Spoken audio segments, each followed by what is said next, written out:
Bonjour à toutes et à tous, ici Quentin Aoustin du podcast Génération Canopée et j'ai l'immense plaisir d'accueillir aujourd'hui Nicolas Rouget.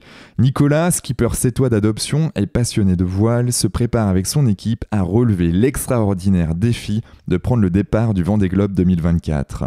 Après un parcours riche et éclectique, il souhaite partager pendant son aventure autour du globe les valeurs qui lui tiennent à cœur à travers un programme exceptionnel sur 3 axes que sont le sport, l'éducation et l'art.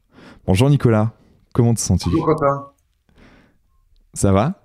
ça va très bien, merci de m'accueillir dans cette podcast.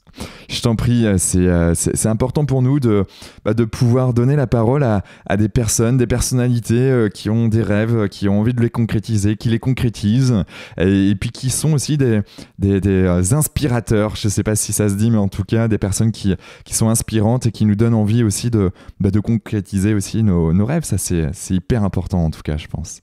Je sais pas si c'est le terme, mais en tout cas c'est gentil et ça me flatte beaucoup de l'intérêt que vous puissiez porter à mon projet. Ouais, bon, on reviendra un peu plus sur ton projet, ce que tu fais et qu'est-ce qui t'anime derrière tout ça. Mais sans plus attendre, qui es-tu Nicolas, vu par Nicolas ? Qui je suis Nicolas, vu par Nicolas, c'est des questions... un 14 juillet, un matin comme ça, Et ouais, auquel j'avais pas c'est la pensé. fête nationale, c'est l'explosion, tu vois, le feu d'artifice. Ouais. Non, mais écoute, je suis quelqu'un je pense, tout à fait normal, avec une envie, certes un peu particulière, toujours depuis que je suis petit, d'avoir envie de relever des défis. C'est vrai que quand j'étais petit, j'ai toujours été fasciné par les gens qui faisaient des choses, des grandes aventures, alors que ce soit des gens, je sais pas, comme Sylvain Tesson, des gens comme Kersozon, des gens comme Reynold Messner dans la montagne. C'est toujours des choses qui m'ont fasciné.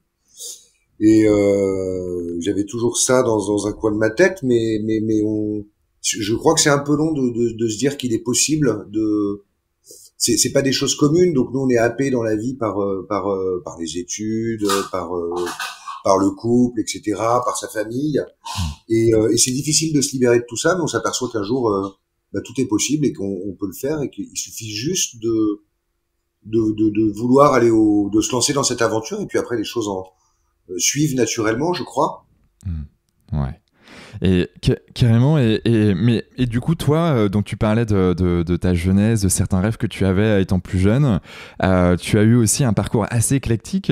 Comment t'as vécu une jeunesse dans le sud de la France, ou en tout cas par moment tu es allé dans le sud et c'est ça qui t'a mis le pied à l'étrier avec la voile ?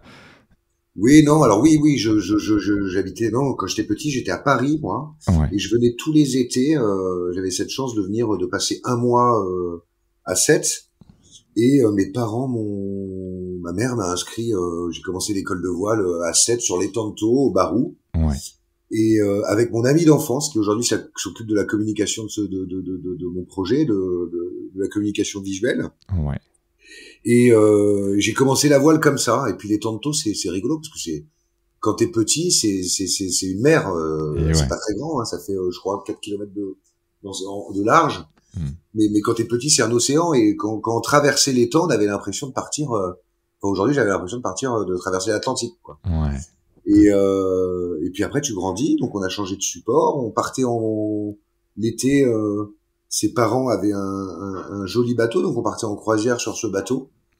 Et quand t'es enfant, t'as l'impression que t'es un grand marin, tu vis des aventures incroyables, alors que pas du tout. On faisait du cabotage. On partait de Sète, on allait par exemple à Cadaqués, Ouais. et on passait une nuit en mer, mais on avait l'impression qu'on avait fait un Vendée Globe, quoi. D'accord. Le cabotage, pour les non-initiés, c'est quoi ? Pardon ? Le cabotage, comme tu dis. Ah, le cabotage, pardon, c'est partir effectivement, oui, c'est quand c'est de port en port. C'est partir, tu pars du port de Sète et on navigue pendant 2 heures et on va au port d'à côté, c'est faire du côtier. Ok, d'accord. Ok, donc ça, t'as commencé comme ça, un petit peu le lycée, quoi. Et puis à 18 ans, tu décides de vivre de ta passion, c'est ça ? J'étais pas très doué j'étais pas très doué dans mes études, hein, donc effectivement, j'étais en échec scolaire, moi, petit. C'est terrible d'être en échec scolaire, parce que quand on est enfant, ado, échec scolaire, on est en échec tout le temps, permanent. Et puis, j'ai raté mon bac, etc. Et à un moment, on se prend la réalité de la vie en pleine face. C'est-à-dire qu'on se dit, les études, j'y arrive pas. Qu'est-ce que je vais faire de ma vie? Et j'ai rencontré quelqu'un qui m'a dit, écoute, il y a un petit truc sympa, il y a un bateau qui part de Marseille, il faut l'emmener à Djibouti. Et si tu veux, il a un petit peu menti sur ce que j'étais. Il y a le propriétaire cherche quelqu'un pour l'accompagner, qui a des compétences, etc. Donc j'ai dit que tu avais des grandes compétences. Ok. Moi à l'époque j'en avais très peu, puisque j'avais fait des écoles de voile. Ouais. Mais je suis donc parti à Djibouti de Marseille.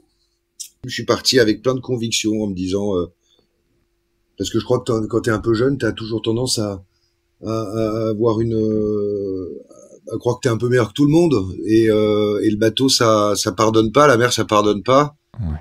Et j'ai tout de suite vu avec mes rêves d'enfant, d'ado qu'il fallait que je navigue et c'est génial parce que c'est quand c'est la vie qui te met une claque, c'est beaucoup plus efficace que quand on te raconte des histoires. Et donc c'est la vie qui m'a mis cette claque et j'ai tout de suite pris conscience que si j'avais envie de vivre des grandes aventures, en fait c'était il fallait vraiment s'impliquer, c'était quelque chose de professionnel et que ça suffit pas d'avoir envie, après il faut se confronter. Et ça a été la confrontation et ça a été extrêmement bénéfique. Ok. Et quand tu parles, quand tu disais que voilà, où on t'a mis un peu le pied à l'étrier en disant voilà, t'as les compétences, t'as des super compétences pour faire pour être skipper. Comment toi t'as réagi? Tu t'es dit ok, j'y vais, même si je sais que j'ai pas forcément les compétences du moment. Quel était ton mindset de conquérant? Tu t'es dit ok, là va falloir vraiment que je monte en compétences ou parce que j'imagine que ouais, moi je me suis dit j'y vais, on y va franchement, c'est tellement enfin imagine t'as 18 ans, on te propose de partir de Marseille, d'aller à Djibouti sur un voilier, de traverser toute la mer Méditerranée en passant par tous les pays. Donc moi je ça voyais fait rêver, ça. hein. Aussi de voyager, j'ai trouvé ça formidable. Ouais. J'étais absolument pas payé, c'était gratuit et tout de suite en fait le propriétaire du bateau s'est aperçu que en fait pas du tout quoi. Le mec était juste là, enfin moi en l'occurrence pour l'accompagner. Okay. Et il y a eu un espèce de non-dit entre lui et moi. Je pense qu'il s'est dit mince. Comment parce que c'est quand même une longue route pour aller à Djibouti. Ouais. Moi de mon côté, je me suis dit oula, il va falloir écouter, apprendre tout seul et ça s'est fait un petit peu naturellement comme ça et donc il m'a laissé la nuit. Moi je naviguais la nuit. Le bateau était sous pilote, etc. Et en fait, j'observais, je regardais, et ça s'est passé comme ça. Et en fait, moi, j'étais là pour le décharger, pour faire de la veille. Ça s'est vraiment passé comme ça au début, parce que donc je veillais, je regardais ce qui se passait. Quand il y avait quelque chose, du vent qui montait ou des choses comme ça, ou je l'appelais. Okay. Et il y a une espèce un truc qui s'est instauré entre lui et moi. Où c'est un espèce de non-dit. Il était parfaitement conscient de mes incompétences, mais parfaitement conscient de ce que je pouvais lui apporter en termes de repos aussi. D'accord, ok. Et donc ça a duré combien de temps cette traversée? Ça a duré à peu près 2 mois. Oh, ok. C'était formidable, on a traversé la mer Rouge, il y avait des pirates, c'était une super expérience. Ah ouais? Des pirates, des vrais pirates des vrais pirates, ouais. Waouh. Des vrais pirates, on a été suivis par l'armée française parce qu'à un moment on est tombé en panne de tout, d'électronique à bord, etc. Ouais. Et on a été l'armée française, c'était en c'était en 99 ça. Ouais. Et on a été soutenus par l'armée, ils nous ont octroyé 2 mecs à bord du bateau pour nous protéger du pirate. D'accord. Et donc on est arrivé à Djibouti, on a quitté le territoire ensuite. Ça n'en faut pas trop le dire parce que pardon. Moi j'étais enseigne de vaisseau, j'ai été nommé enseigne de vaisseau pour pouvoir quitter le territoire. D'accord. Et, okay. Et ça a été génial. Et en fait, suite à ça, je me suis dit qu'il fallait vraiment que moi je continue à acquérir de nouvelles compétences et à être crédible dans la voile parce que ça reste un métier et donc j'ai enchaîné, j'ai fait le lycée de la mer à 7. D'accord. Ouais. Donc tu as un Passer lycée. à Ok. l'époque, ça s'appelait le BPPV, le brevet de patron plaisance voile. Ok. Et c'est ce qui permettait, suite à c'est une formation qui durait 1 an. Ouais. Et c'est ce qui nous permettait à nous ensuite d'embarquer des gens à bord des bateaux et d'être payés. D'accord. C'est bien rémunéré, être skipper. Alors skipper Comme en ça. convoyage, pas forcément et Ouais. pas nécessairement. Ok. En plus, c'est des métiers où on travaille beaucoup l'été, mais pas beaucoup l'hiver. Donc on est Hmm. souvent en chantier l'hiver. Ok. Mais ça m'a permis d'apprendre beaucoup de choses parce que du coup, j'ai navigué sur tout type de bateaux. C'était Ouais. beaucoup des bateaux de location.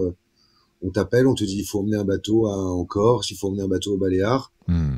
C'est tel bateau, donc toi tu arrives à bord de ce bateau, tu le connais pas. Ok. Il faut tout checker, tout regarder. Donc ça permet quand même d'avoir pas mal de polyvalence ensuite sur différents supports. Tu m'étonnes. Et donc, si on suit la suite logique derrière, tu as eu Djibouti, derrière tu t'es formé au lycée de la mer de Sète. Ça a duré combien de temps la phase de montée en compétences, si je puis dire pour. C'est tout le temps, c'est tout le Ouais, temps. Moi, je me suis formé juste parce que il fallait que j'ai cette formation et que j'ai cette validation pour pouvoir exercer. ok. Là, ça reste des bateaux c'était des bateaux de plaisance. Ouais. Je faisais beaucoup de convoyage, c'est-à-dire amener un bateau d'un point A à un point B, mais sans forcément des clients à bord. Ok. Ça, j'ai fait ça 3-4 ans, toujours dans un coin de ma tête avec l'envie de faire de la course au large et de vivre des grandes aventures. Ouais. Euh, et donc, en même temps que je faisais ça, j'ai monté un projet Mini 650.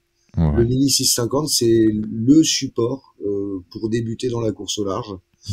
Et tous les grands skippers aujourd'hui qui font les Vendée Globe, etc., ont tous fait du Mini 650 avant. Ok.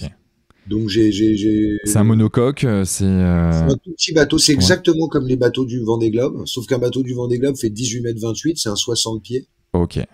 Et nous, nos Mini 650 font 6 mètres 50. Mais les rapports sont exactement les mêmes et c'est exactement les mêmes formes de bateaux. Tous les D'accord. bateaux du Vendée Globe aujourd'hui, les foils, etc., les foils qu'on voit sur ces bateaux-là, les mâts pivotants, etc., tout est testé par les Mini 650. D'accord. Ok. Et donc c'est un laboratoire de course au large et d'évolution de nos bateaux. Ouais. Ouais, génial. Et donc après j'ai monté ce projet 650 en parallèle de mes convoyages Ouais. et j'ai trouvé un partenaire qui m'a accompagné. Ça a duré 4 ans Ok. parce que j'ai fait la Mini Transat en 2009. Mhm. Donc on partait de La Rochelle pour aller à Salvador de Bahia. Ok. À l'époque c'était ça. Maintenant ça va aux Antilles. Mais à l'époque on traversait le Poteau Noir, on coupait l'équateur, etc. Ouais, ça C'est doit une course être qui a lieu tous dingue. les 2 ans. Ok. Et c'est formidable parce qu'en fait voilà, tu passes de bateaux qui sont des bateaux de plaisance à des bateaux de course au large. Hmm. Et donc on apprend tout le temps et on apprend tout le temps en bateau. Vraiment, les supports sont jamais pareils. Les bateaux ne naviguent jamais de la même manière. Un bateau de plaisance, ça navigue pas comme un bateau de course. Ouais. Et même au sein des bateaux de course, il y a on navigue pas sur un bateau de l'America comme on navigue sur des bateaux du Vendée Globe ou des Mini 650. Ouais. Et je trouve que enfin voilà, ça fait partie aussi de la magie de ces bateaux, c'est que les supports sont tellement différents. Et ouais, besoin d'apprendre aussi plein de choses et besoin aussi de pas être dans un système routinier peut-être. Ouais, après et puis il y a des gens qui sont je crois que c'est beaucoup c'est des en fait c'est comme des coureurs automobiles, il y en a qui font le Paris-Dakar, il y en a qui font de la Formule 1, il y en a qui sont spécialisés je pense que ça se rapproche beaucoup. Ouais. Et moi ce qui me plaît c'est de naviguer, c'est le solitaire, c'est le côté aventure, etc. Ouais. C'est l'émotion parce que quand on fait du solitaire, il y a beaucoup d'émotions et je trouve que dans la vie, ce qu'il y a d'important, c'est l'émotion. Ouais. Et T'aurais des exemples de moments forts pour toi ah, mais, Ouais. en fait, c'est génial parce que c'est marrant, genre l'échange qu'on a, j'ai l'impression qu'on passe un peu on mixe un peu dans les sujets. Mais Ouais. non, mais plein. Mais effectivement, ouais, j'en ai plein quand on est Déjà, il faut un peu de temps pour quand on part en course comme ça, hein, quand on fait une course de 15 jours ou 3 semaines en solitaire, il y a l'émotion du départ toujours qui est importante quand on quitte ses proches, etc. Et le moment où on se retrouve seul. Ouais. Et après, il faut du temps au mental pour arriver à se couper de la terre et à être seul avec soi-même. C'est toujours il y a toujours un petit delta de, ça dépend des courses, mais 5, 3, 5, 6 jours. Ok. Et une fois qu'on arrive à se retrouver seul avec soi-même, c'est là où on vit ces moments, enfin, en tout cas, moi, c'est là où je vis ces moments où c'est fabuleux, quoi. Voilà, j'adore ces grands moments-là. Ouais, c'est ces moments où t'es avec toi et en même temps il y a cette forme de compétition qui doit s'opérer entre toi et les autres peut-être ou envers toi-même. Alors moi, la compétition, c'est vraiment quelque chose, oui, mais c'est surtout l'aventure. Alors on est seul sur notre bateau, mais on sait qu'on est soutenu par plein de gens. Et ouais. Et ça, ouais, c'est hyper difficile à décrire, mais je sais pas, je me rappelle par exemple sur une mini transat où tu es quand même en plein milieu de l'Atlantique Ouais. et tu veux pas aller trop à droite ou pas trop à gauche parce que tu te dis si je vais trop à droite, je vais aller trop vers la côte américaine. Si je vais trop à gauche, les repères sont plus du tout les mêmes. On n'est jamais apaisé en fait. On passe par des on part très haut dans les sentiments ou très bas, mais on n'est jamais totalement serein comme je peux l'être là maintenant ou comme tu peux l'être toi. Ouais.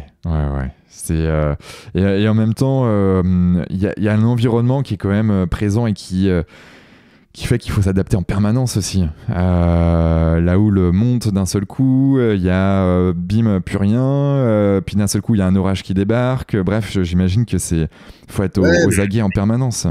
Ouais, absolument. Et puis après, notre bateau, c'est aussi notre compagnon, donc on le connaît, on est en sécurité. Enfin, il faut, hein, de toute façon.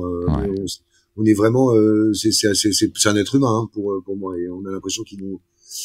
Mais ouais, c'est très particulier à décrire, et de temps en temps, on se dit qu'on aimerait bien le partager avec d'autres personnes, et c'est là où c'est vachement sympa de parler avec toi et de pouvoir exprimer ça, mais c'est dur à exprimer, je trouve. Ouais, je comprends, mais après il y a des choses en fait qui sont difficiles à exprimer et le fait de les vivre, ben tout simplement tu comprends quoi. Ouais, absolument. Mais les vivre en les faisant partager, c'est encore mieux. Ah ouais, ça c'est clair. Avant de partir sur ce projet que tu es en train de mettre en place là, qui n'est plus qu'un projet, hein, bien évidemment. Demain c'est loin. Si on suit la logique, j'ai lu quelques articles sur toi. Après ce projet là du Mini 650. Tu décides d'avoir une vie plus classique. Si je reprends certains termes, je crois du Figaro, c'est quoi une vie plus classique pour toi? C'est que la voile, c'est pas le football. Je crois que avant 30 ans, on a tous envie d'aventure, de rêve, c'est fabuleux. Et puis après, on arrive à un âge où on a envie de peut-être un peu d'autre chose, de se poser. La vie, je trouve que la vie est bien faite quand même. Hein, et donc arrivé à 30 ans après cette 650 où moi j'ai fait ce programme de mini 650 sans vraiment de budget. C'est quand même des courses qui sont difficiles. Je me suis dit que j'avais fait un peu le tour de mes petites aventures et que faire la mini transat, le traversée atlantique en solitaire, en course et tout, c'était chouette, et que voilà, j'avais 30 ans, j'avais peut-être envie de me poser, d'acheter une maison, et donc je me suis dit que fallait arrêter et faire autre chose et penser peut-être un peu à l'avenir, etc. Ça a duré 2-3 ans, et en fait je crois qu'on a tous, quand on a un truc en nous, ça ressort toujours quoi. Ouais. Et donc ça, j'ai eu cette vie plus classique où j'ai fait un petit peu d'immobilier, j'ai rencontré la mère de ma fille, ma fille est née, et puis à un moment, on a ce truc en nous et on se dit, et puis on n'est pas bien. Et on sait pas pourquoi, et puis un jour on se dit, mais en fait, c'est ça, c'est que j'ai toujours ces envies de ma vie et mon équilibre, c'est ça quoi. En fait, je suis fait pour ça. Pour vivre des trucs quoi. Des trucs forts et qui plus est des trucs forts et qui plus est à la mer. Ouais, mais après peu importe, je crois que chacun moi j'ai autant d'admiration pour un comptable qui va au bout de ce qu'il fait et qui monte sa société que pour ce que je fais, quoi. On a tous un tempérament et je pense que dans la vie, ce qui est important, c'est de s'écouter et de trouver ce pourquoi on est fait. Ouais. Je crois aussi une certaine presque une petite mission, tu vois, qu'on a au fond de nous-mêmes et qui est de déjà d'aller dans un endroit, dans un domaine d'activité qui nous correspond. Et c'est vrai que à partir du moment où tu trouves où tu trouves ta voie, tout simplement, en fait, les heures, tu les comptes plus. Les moments, ils sont, même s'il y a des hauts, bien évidemment, mais il y a aussi des bas, voire des très bas des fois. Mais vu que tu es dans le domaine d'activité qui te plaît, en fait, ça passe tellement plus simplement et plus facilement que... Non, mais c'est une chance formidable, hein. Moi, je suis conscient tous les matins je me dis, j'ai une chance formidable, c'est d'avoir trouvé ça. Et que ça me... Et je suis totalement conscient de cette chance que j'ai, quoi. Moi, je pense pas que ça soit une chance, hein. Je pense que c'est aussi quelque chose que tu l'as vu, tu l'as saisi et t'y es allé. Parce que certes, il y a des gens qui voient des choses, qui disent ah tiens ça serait bien de faire ça, mais ils y vont pas. Donc du coup après il y a des schémas psychologiques derrière bien évidemment, mais là, toi, tu as eu cette force, cette capacité à se dire ok, j'y vais, je vais vivre de ma passion, advienne que pourra. Et puis à un moment donné, revirement, vie un peu plus classique, parce qu'on a besoin de vivre ça aussi, je pense, à certains moments de notre vie, de voir autre chose. Et puis à un moment donné, clac, tu enclenches une autre dynamique. Et donc ça a duré 3 ans. C'est ça. C'est très gentil ce que tu dis, mais moi en revanche, je le vois vraiment comme une chance. Et je pense qu'il y a plein de gens qui j'entends, hein, mais qui passent à côté de ça, qui essayent, qui touchent du doigt et puis qui se disent ah peut-être c'est compliqué. Enfin, voilà, mais j'entends ce que tu dis effectivement. Donc après cette vie donc un peu plus classique, toi tu as ce truc au fond de toi-même là qui te prend aux tripes et tu dis en fait là faut que je reparte à l'eau, quoi. Ouais, il faut que je fasse. Non, mais j'étais pas heureux, quoi. Clairement, il y a un truc où et puis c'est autour de toi. Et puis quand t'es happé là-dedans, c'est difficile de prendre de la hauteur quand on est dans une vie, etc. Et puis je sais pas, le temps, encore une fois, fait bien les choses, je crois. Je crois qu'elle est bien faite. Ouais. Et puis ça, il a fallu que ça mûrisse aussi. Il y a des gens qui font des thérapies, qui voient des gens pour que les choses sortent. Moi, je crois que il fallait que j'aille me balader, que je passe des moments un peu seul, etc. Et c'est dans ces moments-là que je me suis aperçu que, en fait, c'est ce qui me manquait. Oui, c'est ça. C'est que je monter un projet, se lancer un défi, vivre des choses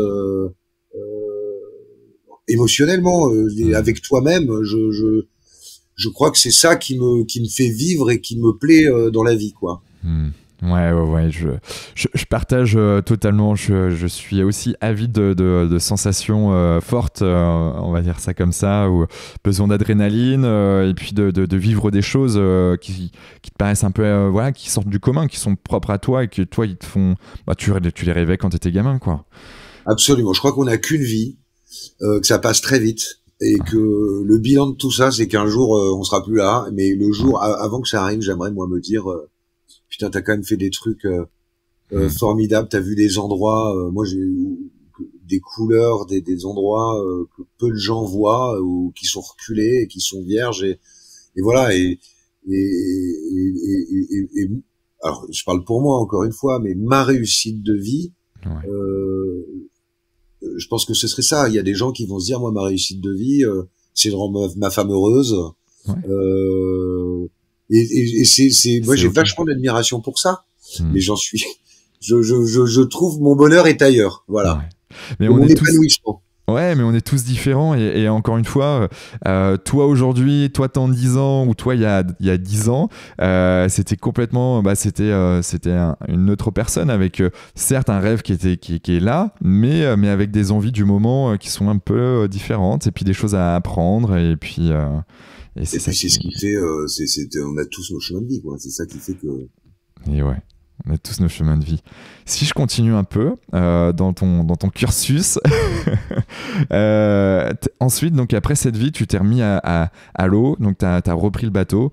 Et qu'est-ce que tu as fait là, à ce moment-là? Non, bah ensuite, tu prends conscience que effectivement ton bonheur il est ailleurs, que ton épanouissement il est ailleurs. Donc ça, c'est déjà vachement bien parce que c'est très quand tu fort. sais où t'as mal, c'est comme ça qu'on te guérit.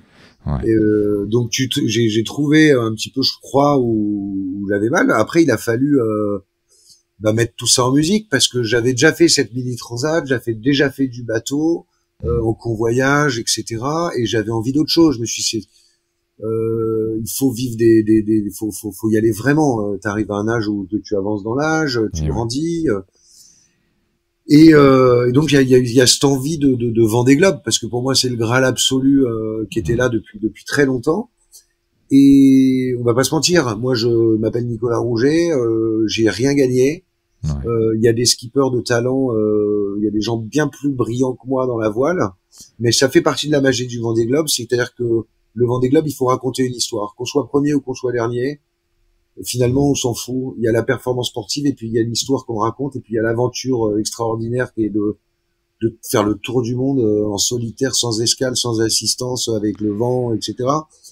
Et moi, j'ai donc opté pour ça. De toute façon, c'est ce qui me plaît et puis je voulais pas, j'avais aucune raison d'opter pour autre chose. Après, il a fallu trouver. Je me suis dit comment on finance un projet pareil, quoi. Moi, je suis personne. Je vais pas aller voir une entreprise en disant bonjour, je m'appelle Nicolas Rouget, j'ai envie de faire le tour du monde à la voile, donnez-moi, aidez-moi financièrement. Et donc, et puis il y a eu beaucoup d'événements, il y a eu le Covid, il y a eu tout ça, c'était des périodes qui n'étaient pas forcément propices mais ça on s'en fout parce que finalement je crois que maintenant il y a la guerre en Ukraine, avant il y avait le Covid, demain il y aura autre chose, hier il y avait autre chose donc il a fallu mourir ce projet, ça a été long. J'en ai parlé à plein de gens et puis j'ai eu cette idée, je sais pas comment, un jour, de me dire, en fait, quand on fait de la voile, ce qui sponsorise, c'est nos grands voiles qui sont des espaces publicitaires finalement. Je ne trouverai pas d'espace publicitaire, je ne trouverai pas de partenaire pour m'accompagner dans ce projet, donc il faut que je trouve autre chose. Et je suis allé voir Hervé Di Rosa au culot. Alors pour ceux qui ne connaissent pas Hervé Di Rosa, c'est un artiste très connu en tout cas du côté de Sète, mais bien plus largement bien évidemment. Et donc qui est toujours sur Sète d'ailleurs, je crois qu'il habite toujours sur Sète. Je crois qu'il vit un petit peu ailleurs. Ouais, c'est un artiste, c'est quelqu'un d'incroyable qui a créé le Musée international des arts modestes, qui a inventé, qui a la figuration libre en France avec Robert Combas, etc. C'est un artiste de renommée, alors pour les initiés évidemment, mais d'international. Et je suis allé le voir parce que Sète est un village, donc par l'intermédiaire d'un ami. Hervé faisait un événement au Musée international des arts modestes qui est à Sète. Je savais qu'il était là et un ami me dit viens Nicolas, je te le présente tout à l'heure, etc. Et donc je suis arrivé. Bonjour Hervé, on se connaît pas. Mais j'ai une idée un peu folle. Il me dit, mais je suis au courant, on m'a parlé avec son accent de 7, on m'a parlé de ton projet. Il me dit, tu es complètement fou, toi. Mais on se voit dans 5 minutes. Ok. Et on s'est vu 5 minutes après, et je lui ai dit, mais en 2 secondes, je lui ai dit, Hervé, voilà, j'ai une idée folle, je vais pas t'embêter pendant 10 ans. Je voudrais faire le Vendée Globe. Tu peins la voile de mon bateau, on la découpe et on la vend. Et il m'a dit, écoute, tu es complètement fou, mais ça me plaît. Ça me plaît, on va le faire. Trop bien. Et ça s'est passé comme ça, autour d'une bière. Et ça s'est fait en 2 minutes. Il m'a donné son accord, il m'a regardé droit dans les yeux, il m'a dit, je te le dis, quoi qu'il se passe, je t'abandonnerai pas. Et j'ai trouvé ça, et ça te met un boost incroyable, parce que moi j'étais personne, j'avais rien, pas de nom, rien, et il m'a autorisé à utiliser son nom, parce qu'on a commencé à communiquer comme ça. Donc je trouve ça, je le remercierai jamais assez pour ça, parce qu'en fait tout part de là. Ok. Ça c'était en quelle année? Comment? C'était en quelle année ça? Ça c'était il y a 1 an et demi. D'accord, donc milieu de 2020 quoi. Ouais, absolument. Juste avant le Covid, je crois. C'était juste avant. Ouais, juste avant. Ouais, c'était. Oui, 2019 même. C'est en 2019, pardon. Ouais, c'était il y a 3 ans quand même. Ça marche. Donc il tape dans la main, il dit ok go, et là c'est le gros coup de boost pour toi, et là tu vois plus large. Et là, il me dit, ouais, on va le faire, pas de problème, on va peindre cette voile, etc. Après, ça, il faut l'articuler, c'est compliqué, parce que Hmm. peindre une voile, mon mât, il fait 30 mètres de haut par 8 mètres de large, la baume, en fait. Ouais, La voile fait 30 mètres de haut par 8 mètres de large. ok, Euh, énorme. il fallait que Hervé, qui travaille beaucoup, hein, qui est partout, qui fait des expos partout dans le monde, etc., trouve du temps. Il fallait ensuite trouver qui allait peindre ça, parce que Hervé, peindre une œuvre pareille, c'est pas possible pour un seul Hmm. homme. Donc, on a échangé avec Hervé et je me suis rapproché de l'école des Beaux-Arts de Sète. Et là, Ok. j'ai rencontré une deuxième personne fabuleuse qui s'appelle Philippe Saul, qui est Hmm. le directeur de l'école des Beaux-Arts de Sète, à qui j'ai présenté ce projet et qui est un ami d'Hervé Di Rosa. Et les deux se sont mis, ont discuté ensemble. Ok. Moi, je suis pas du tout de ce métier. Et ils ont étudié la faisabilité de tout ça. Hmm. Donc Hervé lui a dit, écoute, moi je suis ok pour faire le dessin, pas de problème. Par contre, je veux pas peindre la voile. Philippe Saul a dit, super, on va faire un truc avec l'école des Beaux-Arts. Ok. Moi, je vais m'occuper de la faire peindre, je vais tout faire, je vais trouver le local, il faut trouver un local qui fasse 30 mètres de long, 8 mètres de large, Ouais. pour pouvoir déployer tout ça. Et je vais je vais me rapprocher avec les contacts de la ville de Sète, de l'art, etc. Et on va mettre tout ça en musique. Hmm. Et donc les deux se sont accordés ensemble. Ok. Et c'est comme ça que la voile est en train d'être peinte en ce moment à Sète. Génial. Franchement, c'est malin, c'est innovant. Et franchement, voir le Vendée Globe, plutôt que d'avoir des voiles assez unies, là, avoir une œuvre d'art, Ah mais je c'est... suis sûr que ça va être génial parce que c'est Ah la oui, première fois notre voile est une œuvre d'art effectivement au milieu d'institutionnels comme Banque Populaire, ouais, je trouve ça fabuleux comme Charal d'avoir cette voile, ça s'est jamais vu quoi. ouais, De faire transporter l'art sur toutes les mers du monde, je trouve ça fabuleux. oui, ouais, Alors Hervé par la voile, hein, Quentin, mais l'idée du financement, je crois qu'il faut en arriver là. bien évidemment. Et ouais, vas-y, je te En laisse fait, faire. j'en ai parlé clairement avec Hervé, Hmm. c'est-à-dire que je lui ai dit Hervé, est-ce que tu es d'accord pour peindre ma voile? Ensuite, on la découpe et on Ouais, la vend. ouais. Euh, et il a tout de suite accepté. Euh, L'idée, c'est qu'en fait, ma grand voile, les voiles que Hervé peint font 300 mètres carrés. Hmm. On va les découper par morceaux d'un mètre carré. Ok. En fait, Hervé, pardon, alors je reprends, excuse-moi Quentin, parce que Vas-y, prends le temps, en fait, t'inquiète, c'est un temps là, pour toi. actuellement, ils sont en train de peindre une immense toile en coton, comme Ouais, n'importe quelle peinture, ouais, qui fait donc la dimension de ma vraie voile à moi. d'accord. Yes. Cette toile en coton, elle va être stockée au musée Paul Valéry. Elle est en train d'être peinte en ce moment et elle va être stockée au musée Paul Valéry. D'accord. Pourquoi? Parce que les gens qui décident de m'accompagner dans cette aventure, en fait, achètent la toile en coton, un mètre carré Ouais. de cette œuvre d'art. Ok. Yes.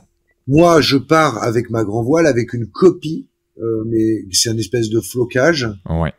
de l'œuvre d'Hervé Di Rosa. Ok. Quand je reviens de mon Vendée Globe, je découpe ma grand voile, qui est une copie, Ouais. et je colle la toile en coton qui sera stockée au musée Paul Valéry D'accord. sur ma grand voile de manière à ce que le support de l'œuvre Hmm. soit la voile qui a fait le tour du monde. Mais Ok. pourquoi on stocke au musée Paul Valéry? Parce que imagine que je démate, Ouais. les gens qui décident de m'accompagner et donc d'acheter un mètre carré d'Hervé Di Rosa Hmm. perdaient tout. Et ouais. Ouais, Donc ouais. c'est stocké au musée Paul Valéry, voilà, pour de manière à rassurer ces gens en disant que quoi qu'il se passe et quoi qu'il arrive, ils ont la certitude d'avoir l'œuvre d'Hervé, quoi. Et ouais. Mais si je vais un peu plus en profondeur, comment ça se passe exactement? Donc aujourd'hui, moi je suis quelqu'un, j'ai un peu de moyens, j'ai envie d'acheter un bout de ta toile. C'est quoi le process? Le process, c'est que alors, quelqu'un qui veut venir, en fait, il y a une loi fiscale française qui dit que quand on achète de l'art d'un artiste français vivant, dans une limite de 20 000 euros, Hmm. c'est une charge pour l'entreprise, D'accord. à hauteur de 5 000 euros par an. Donc ça se fait sur 4 ans. Ok. Les gens achètent l'œuvre d'Hervé Di Rosa.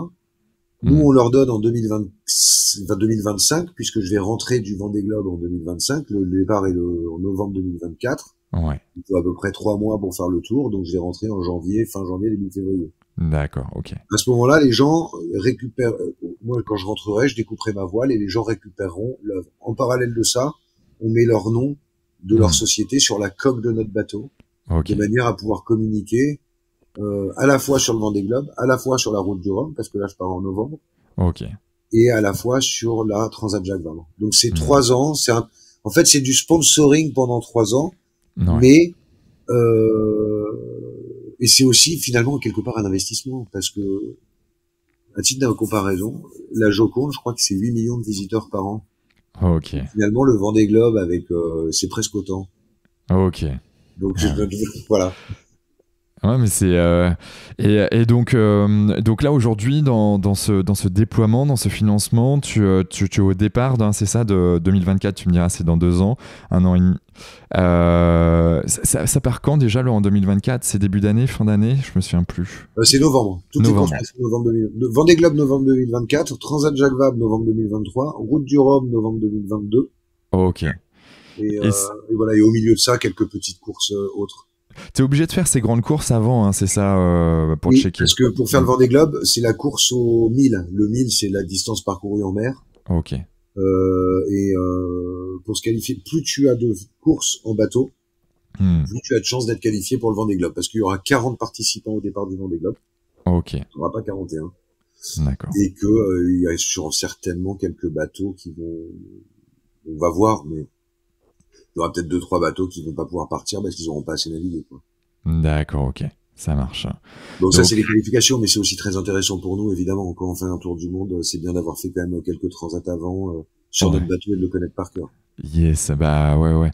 Et d'ailleurs, parlons de bateau, comment t'as choisi ton bateau? Comment ça s'est passé là-dessus? Parce que si je reprends ta vie à un moment donné, post-familiale plutôt classique, fallait trouver aussi ce bateau. Comment tu fais? Alors, des bateaux en fait, notre bateau, c'est un 60 pieds de la classe IMOCA. Il y en a très peu, hein, on les connaît tous. Donc il y a un marché de ces bateaux-là, il y a donc un marché avec des budgets, des bateaux plus ou moins chers, etc. Et plus ou moins tous différents. Je me suis entouré, moi, dans mon équipe j'ai des super marins, des gens qui ont beaucoup navigué sur ces bateaux. On connaît tous un petit peu les avantages, les inconvénients des bateaux qui sont sur le marché. Et puis on a vachement échangé, hein. Donc on a défini un budget. Une fois qu'on a défini ce budget, on s'est dit voilà, qu'est-ce qu'il y a comme bateau? Il y en a 4 ou 5. Et des expériences de chacun des grands marins qui m'accompagnent dans ce projet. J'ai discuté avec eux, je leur ai dit voilà, qu'est-ce que vous en pensez, vous, pour un premier Vendée Globe, quel est le bateau à votre avis qui est l'idéal pour moi? Et donc les foils, on les a éliminés pour 2 raisons, parce que les budgets sont très importants. Parce que moi, c'est un projet, j'aime l'aventure, et puis il y a une personne que je trouve formidable qui s'appelle Jean Le Cam, hein, qui a gagné plein de choses, etc., et qui, lui, continue à naviguer avec des bateaux sans foil. Et qui dit qu'on gagne pas le Paris-Dakar avec une Ferrari. Et le Vendée Globe, c'est un Paris-Dakar, et puis voilà, et puis mon envie première, moi, c'est de raconter cette belle histoire et de terminer le Vendée Globe. J'ai envie de le terminer. Et je voulais un bateau solide. Et le bateau que j'ai choisi, c'est un bateau qui a fait 3 Vendée Globe et qui a toujours terminé ses Vendée Globe. Et ça, il y en a pas beaucoup qui ont fait ça. Et moi, c'est ça qui m'importe. C'est d'aller au bout de cette histoire, quoi qu'il arrive. Et c'est un bateau que tu as acheté, que ton entreprise a acheté. Comment ça se passe là-dessus? C'est de la location? J'ai monté une entreprise. J'ai racheté, donc mon entreprise a racheté ce bateau. Je me suis fait financer par l'achat du bateau par une banque, le LCL. Et donc ils m'ont fait un crédit sur l'achat du bateau. C'est un bien amortissable, hein, bateau. Et donc et après le reste, donc ça voilà, j'ai juste financé l'achat du bateau comme ça, et après il y a tous les à côté, et ça on le finance évidemment avec les gens qui achètent des toiles, et ça c'est mon entreprise donc qui vend c'est toi. Ok, yes. Je vois très très clairement comment tout ça se passe. On mettra dans les liens du podcast, hein, dans les commentaires, tous les liens dont tu disposes pour aller chercher, glaner des informations et surtout te financer si besoin. On mettra Mais moi, ça. je suis sûr d'un truc, Quentin, pardon, c'est que Ouais. vraiment, j'ai acheté le bateau il y a 3 mois. Le bateau, il est arrivé en 3 mois. On a fait un boulot formidable. On l'a ramené, on a changé Ouais. la quille de notre bateau, on l'a mis à nos couleurs. Ça a l'air de rien, mais et puis non, mais c'est vrai parce que je pense que c'est vraiment ça, c'est le cœur de notre métier. Ce qui Ouais. plaît aux gens, c'est l'aventure qu'on vit, ce qu'on fait Mm. partager. Tout le côté avant, tout le monde, on s'en fout un peu et c'est normal. Ouais. Mais on a fait un boulot dingue et moi, je suis sûr d'un truc, c'est que c'est dur à porter un projet comme ça. C'est beaucoup d'argent. Moi, je suis tout seul à porter ce projet. Hein. Je suis bien accompagné dans tout ça. Ouais. Mais de temps en temps, on se fait un peu peur quand même. Ouais. Mais je suis sûr d'un truc, c'est que la voile est en train d'être peinte. Il a fallu un peu de temps pour tout ça. Je suis hyper bien accompagné. Tous les gens qui m'entourent, hein, c'est génial, c'est hyper gratifiant. Moi, je suis hyper fier de ça. De Philippe Saul, Hervé Di Rosa, c'est génial d'être accompagné par des gens comme ça. Et les gens qui vont m'accompagner dans ce projet, moi, je suis sûr d'une chose, mais vraiment, c'est l'émotion qu'il va y avoir, Ouais. parce que dans ce projet, on est une petite structure et on veut faire vivre des belles choses. Mm.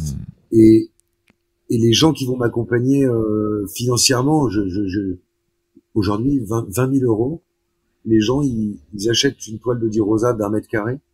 C'est le prix d'Hervé Di Rosa, quoi.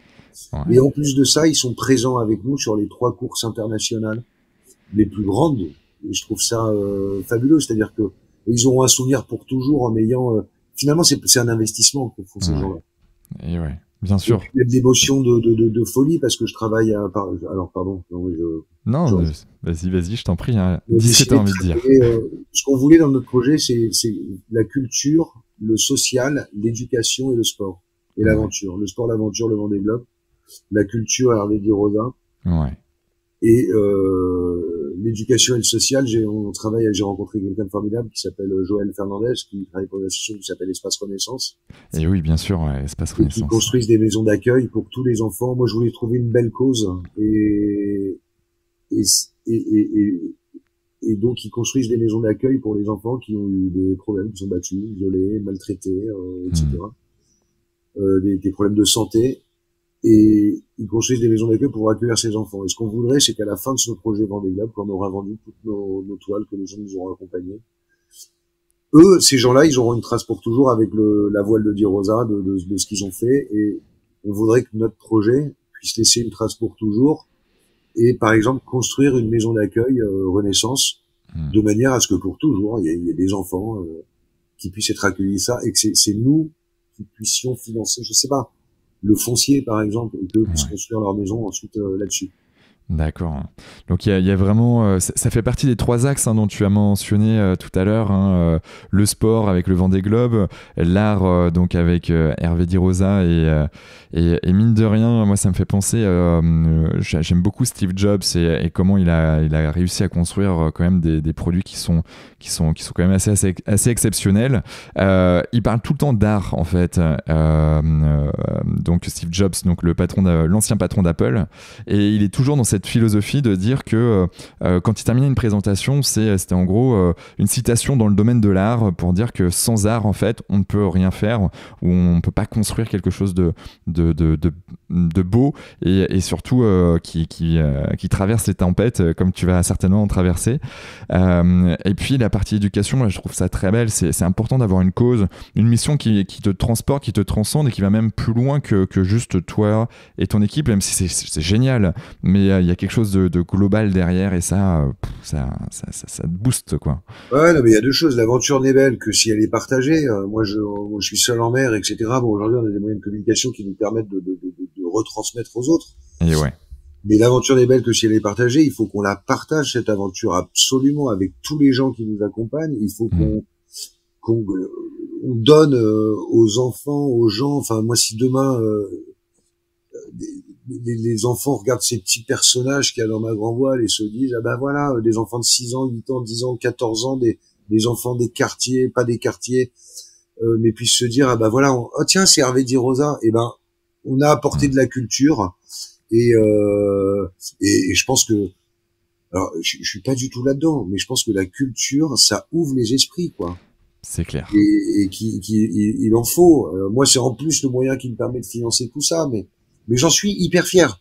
Et je trouve que et on aura tout gagné. Voilà, on aura tout gagné si des enfants puissent s'intéresser à ça, peindre, faire dessiner, voir une bouche.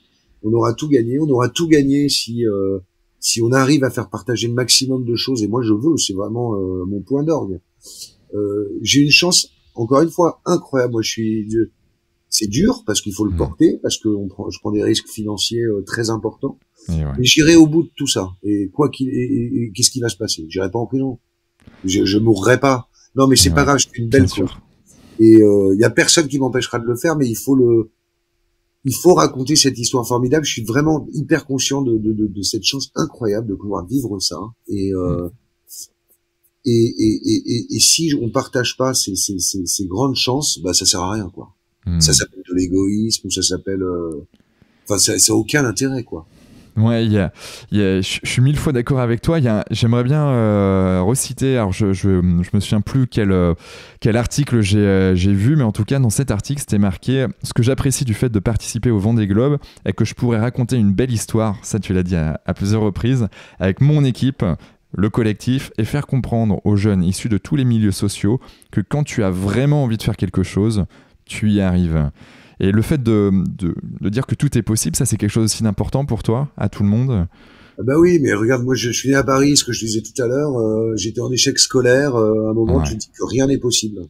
T'as ce truc de voile depuis que je suis un peu petit, puis à un moment t'as 15 ans, tu te dis mais attends, mais moi j'habite à Paris. Donc, et puis à un moment tu t'aperçois qu'en fait, je sais pas, il faut parler un peu avec le cœur et l'envie, et à partir de là, les gens suivent. Mon équipe, oui, moi mon équipe, elle va évoluer au sein de ce Vendée Globe parce que dans une société les choses évoluent, il y a des gens qui partent, il y a des gens qui restent, il y a des gens qui reviennent. Mais ce que je veux moi, c'est de la bienveillance, c'est que mon équipe, on soit tous bienveillants les uns avec les autres et qu'on moi je leur donne ma vie à mon équipe, hein, et puis c'est vrai, c'est-à-dire que les gens qui travaillent sur mon bateau, je leur donne ma vie entre mes mains, quoi. Et donc et ça, il faut c'est des trucs qui se passent dans les yeux au départ des courses avec ces mecs-là, c'est des trucs incroyables, quoi.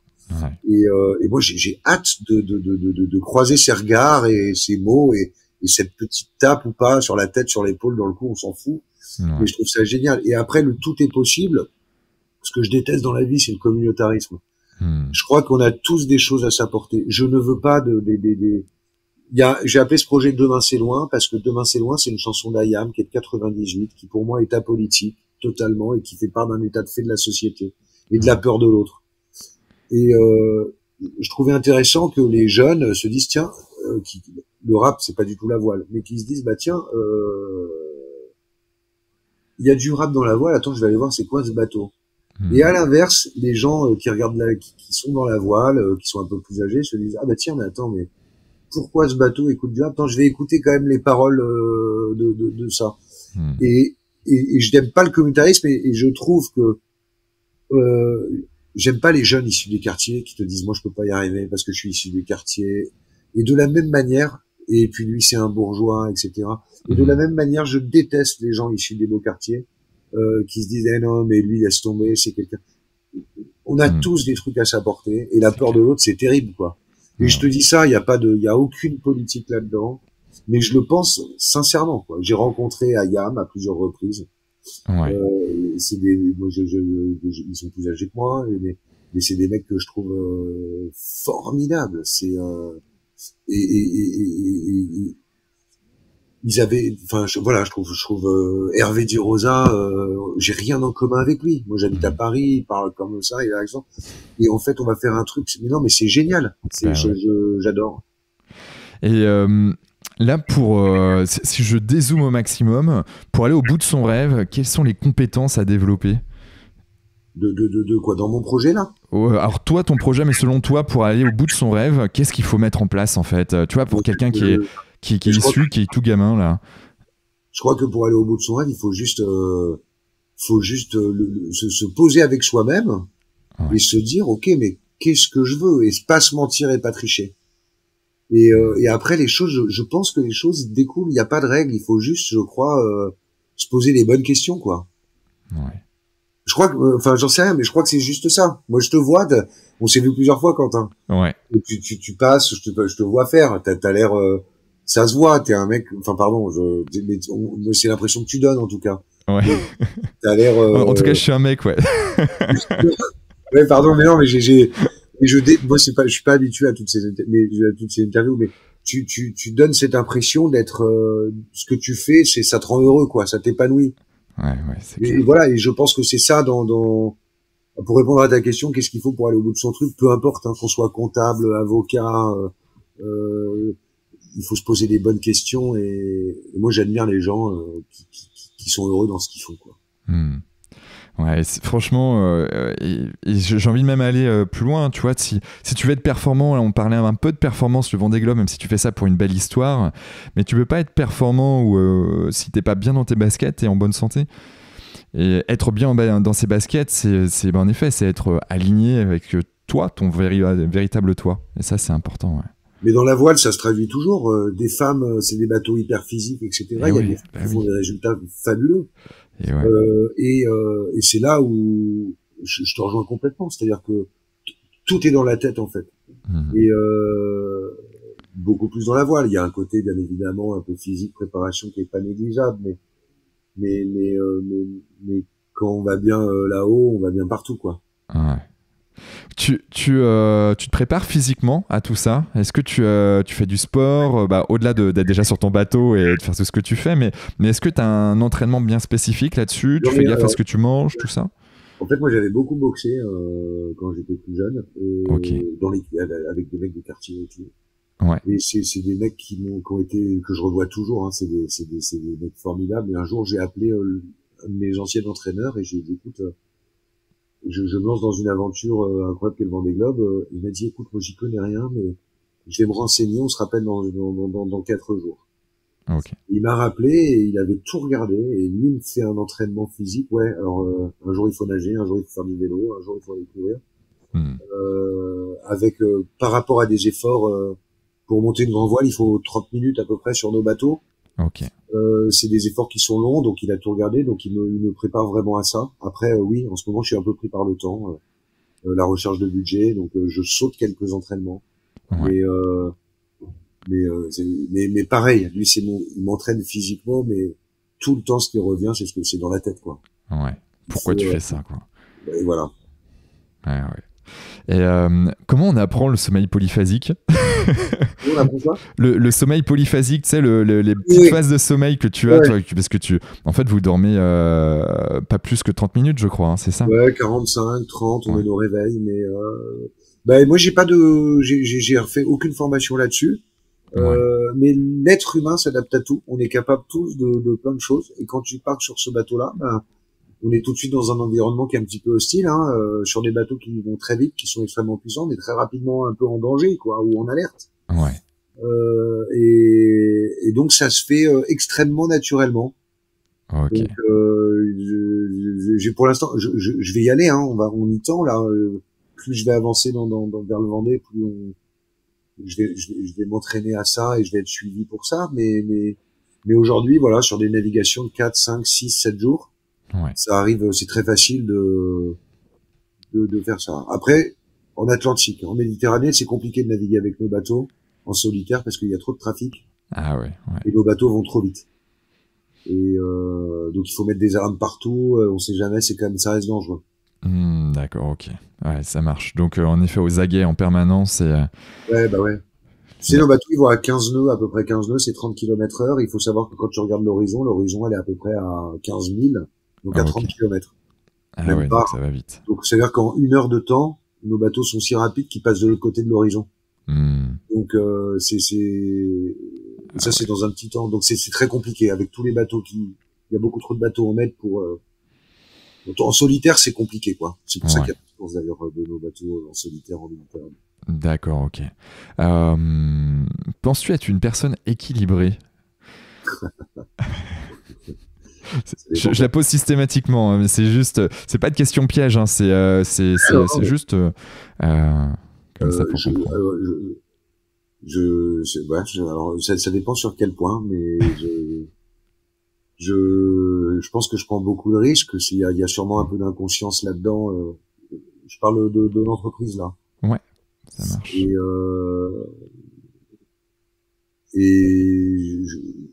Tant que ça concerne que moi, alors je sais pas si c'est une envie ou un peu de la folie ou je sais pas, mais après de toute façon quand on fait un projet comme ça, il faut absolument être équilibré parce que c'est une entreprise, c'est une société, c'est une structure. Il faut être carré, et on travaille avec beaucoup de monde. Et ouais. Après ouais, je pense que c'est des tempéraments, on doit tous être un petit peu particuliers quoi. Ouais. Pour avoir envie de passer 100 jours seul sur un bateau, de se faire mal, hein, parce qu'on va se faire mal quand même, on le sait, mais on va se donner des immenses moments de plaisir. Mais je pense que oui, il faut être un petit peu particulier, quoi. Ouais, il faut être soi, quoi. ouais, non mais moi écoute, je me trouve, je pense être équilibré. Ouais, top. Là, de manière générale, est-ce que tu as une journée type du lever au coucher? Est-ce qu'il y a des choses, tu as des routines bien particulières dans ta journée, du style, tu te lèves le matin, tu fais ça, pareil avant de te coucher ou pas forcément? Alors j'ai un truc, je me lève le matin, je prends 2 cafés, obligatoire. Si j'ai pas ça, à part ça, non, j'ai pas de routine particulière. Yes. Au niveau du sport, tu le fais plutôt le matin, plutôt l'après-midi, c'est quand tu en fais? J'en faisais plutôt l'après-midi, moi. Et là, on m'a dit qu'il fallait changer. Parce que mon coach m'a dit, mais quand il va falloir réduire tes voiles, est-ce que tu crois que ce sera le matin, l'après-midi, la nuit? Donc, le bateau, tu vas aller te lever à 6 heures du matin pour aller faire un footing. Il va falloir que tu te fasses un peu mal et puis en même temps, c'est bon pour la tête. Mais oui, je suis plutôt après-midi, normalement. Ok. Ça marche. Comment fais-tu pour être une meilleure version de toi-même aujourd'hui? Pour être, pardon? Pour être une meilleure version de toi-même, comment tu fais pour progresser, en gros, pour devenir meilleur? Je me confronte. Ouais. C'est-à-dire qu'il faut et t'avances. Et après, de temps en temps, on va dans le mur, mais de temps en temps, c'est positif. Mais je crois que quand on avance, mur ou pas, ce qui est important, c'est d'avancer et de plus refaire 2 fois les mêmes erreurs, quoi. Ouais. Mais c'est ça aussi qui est génial dans ces projets, c'est que t'as pas le droit de. Quand moi j'ai acheté ce bateau, je me suis dit waouh, c'est énorme. Mais en même temps, bah voilà, c'était fait quoi. Après, quand j'ai navigué, je me suis dit waouh, ça va vite, c'est puissant. Mais en même temps, faut y aller. Et donc et puis c'est comme ça qu'on progresse. Ouais. Ouais, j'aime bien. C'est vrai que dans toute nouvelle chose que l'on apprend ou qu'on teste, il y a des moments où tu dis waouh, ça va trop vite, ou c'est trop fort. Et puis en fait, tu t'habitues et tu dis ouais, bah, j'en verrai un petit peu plus. Et puis tu avances comme ça. Et tu élargis ta zone de confort. Tu élargis ta zone de confort, quoi. C'est ça? Ouais, c'est ça. Sur le bateau, sur le bateau, c'est ça. C'est-à-dire que se dire ouais, ça va très vite. Alors effectivement, on pousse toujours un peu plus loin. Puis à un moment, ça sert à rien de pousser parce que la route est longue et il faut préserver. Donc il faut toujours mettre le curseur, le placer au bon endroit. Ça c'est pour l'aspect bateau. Et puis après pour l'aspect parce que l'aspect société est aussi important que l'aspect bateau. Ouais. C'est pareil. On prend des risques parce qu'on s'engage sur des sommes très importantes, mais de toute façon, on n'a pas le choix, faut y aller. Et puis l'histoire est trop belle pour pas en faire un beau livre, quoi. Ouais. Et raconter des belles histoires. Non, mais c'est ce qui nous fait rêver, hein, il nous fait avancer de toute façon. Crois-tu en la spiritualité? J'aimerais que je fasse ça. Comment? Ouais, non mais. Ouais. Je pense que c'est des trucs, je sais pas trop. En tout cas, on a tous tendance, enfin moi je sais pas, mais tendance à s'y rattacher quand ça va pas trop. Ouais. Puis quand ça va bien, à se dire bon, on s'en fout. On y pense moins. Ouais. Il y a un peu d'opportunisme là-dedans. Mais ouais, sûrement un peu, bien sûr. Ouais, croire quelque chose de plus grand. Je sais qu'il y en a, ils vont croire en Dieu, d'autres ils vont croire en une personne qui n'est peut-être plus là, d'autres ils vont croire en quelque chose de l'univers, bref. Mais ouais, des fois on a un petit coup de moins bien, puis on se dit que... Ouais, Dieu, tout ça, pas trop, mais l'espèce de d'onde, tout ça, oui, la personne, plus là, mais un peu là. Ouais, pourquoi pas, mais encore une fois, quand ça va pas trop, puis quand tout va bien, moins, mais pas grand spirituel non plus, je pense pas. Ouais. Mais c'est Et important de l'avoir de temps en temps avec nous, quoi. Voilà. ouais. C'est beau, t'as pas les yeux devant au niveau de la proue du bateau comme pouvaient avoir les Grecs ou même encore sur certains bateaux maltais aujourd'hui. Mais Non, mais tu vois, je te dis, je crois pas à la spiritualité, puis en même temps, dans mon bateau, il y a un truc, j'ai quelques gris-gris, tu vois. J'ai une petite ouais. vierge de Notre-Dame de la Garde Ok. et, qui protège voilà. Donc, j'y crois pas, mais en même temps, j'ai le truc. Hmm, yes.